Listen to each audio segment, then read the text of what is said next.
Let me ask you about something. Do you know a friend of mine was forbidden to see your movies at one point by his rather straight-laced parents? Yes.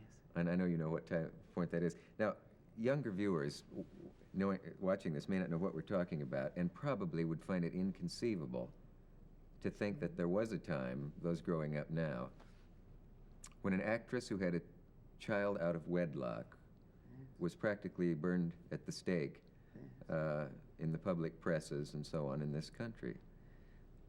Does it seem incredible to you that there was such a time?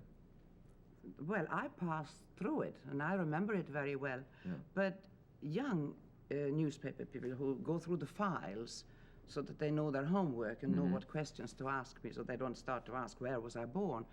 They have to know a little bit about that. Do you have any hobbies? They are very surprised. They can't understand why it was such a shock and why I was treated to such an extent of, I was a danger for American womanhood. I was such a corruption for everybody. I know my voice was taken off all the radio programs that asked for money, you know, charity, Salvation Army, whatever. Even my voice over the radio was supposed to be dangerous. And you were denounced from pulpits in the classic sense. It was practically from everywhere. Something out of Hawthorne. I was surprised. I didn't think that I had done anything courageous, that people should admire me for it. But I didn't understand that the hatred became so enormously big for a thing that, after all, it was my private life. They had no idea what I had gone through earlier, during, and after my decision to have a child. So therefore, I felt naturally very hurt by it.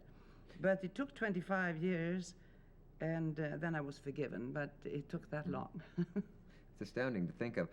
They say that these things go in cycles, so maybe it's wrong to say we're past that time. It may merely be an abeyance, and I suppose could come again. But when they said conservative women's organizations attacked you, I found that as a young journalist going through files. What did they actually do?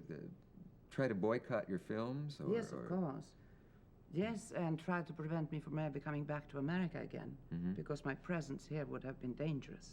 When your biography comes out, which I know is forthcoming, by the way, I feel in no danger sitting this close to you.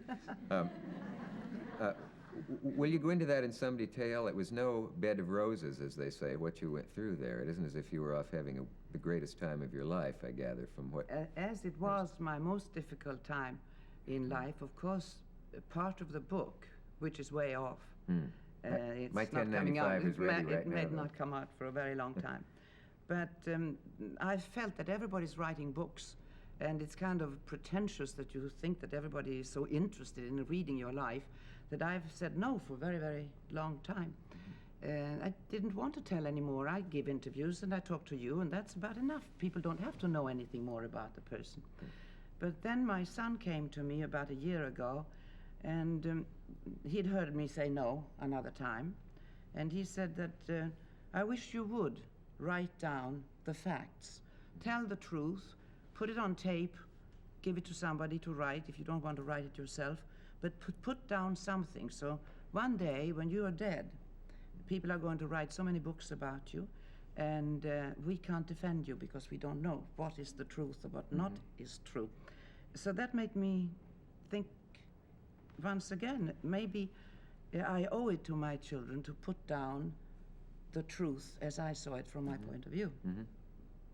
I forgive this, it seems like probing you too much, but I'm always interested, and I think most people are, how people make major decisions in their lives. It baffles me how to do it. In that case, for example, would you call it a decision made through passion or conscious intellect, or none of the above? When you did decide to go with Rossellini and leave your family and so on, was it, how do you categorize it? As something you sat down and added up the arguments for and against, Ben Franklin style? It was a combination of passion, that I fell in love with a man that was so different from any other man that I'd ever known, and it was my boredom in Hollywood. I'd done so many good movies, and I'd had the best directors and best leading men, but it was the same thing somehow. It was always Hollywood. I couldn't get out of it. And it became an unrealistic picture. And the more I worked there, the more I wanted to break out of it and do something different. You see, I've always, as I said, I wanted to surprise people. I wanted to do something that they didn't expect me to do. And when I saw Rossellini's film, Rome Open City, I said, this is it. This is such a different movie from anything I've ever seen. I want to be in a movie like that. Yeah. So I wrote him a letter too. Another letter. I'm great on letters. I think you should probably have your stationery taken away from you. As I remember, in that letter you said to him quite innocently, I'm afraid the only Italian I know is "Te amo," is it "I love you"? Yes. Well, Perhaps if you'd known the phrase for "be careful" or something, everything would have been different. Well, I wrote the letter I thought I was funny, you see, to write to a director and say, look, I want to leave Hollywood. And at the time, I was box office #1, and I mean, I had everything I could possibly wish for. And to write to an unknown director in Italy, I didn't know anything about him. I only had seen that one movie. But I did wait until I saw the second one, because I thought maybe it's just by chance that he has done one great movie. Maybe he'll never make another one. So I waited until I saw, here in New York, Paisa. And then I knew it wasn't a chance, because that movie was just as good. And then I wrote him, and to be funny, I said, here I am, Swedish. I can speak pretty good English. My German I have forgotten. In French I'm just studying. And in Italian I can only say "ti amo." And "ti amo," I love you, I had learned as part of the dialogue in a movie I made with Charles Boyer called Art of Triumph. It's an Art of Triumph. I played an Italian girl. And of course we spoke English in the whole movie until the girl dies at the end, and then she just said "ti amo, ti amo," and I put that in as a joke. You see, and it was the only Italian I knew. I didn't even know that you could say "basta."